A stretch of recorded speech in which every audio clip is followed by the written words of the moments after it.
Good morning. আমি তো সাদা আলুর তরকারি রুটি ব্রেকফাস্টে খেতে বসে গেলাম, ঝটপট স্নান করে রেডি হয়ে গেলাম। দাঁড়ান, পারফিউমটা লাগিয়ে নিই। হ্যাঁ, বেরিয়ে পড়লাম।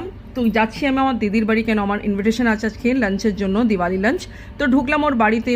যেতে না যেতে আমাকে লুচি আবার সে সাদা আলু আর মিষ্টি দিল খেতে।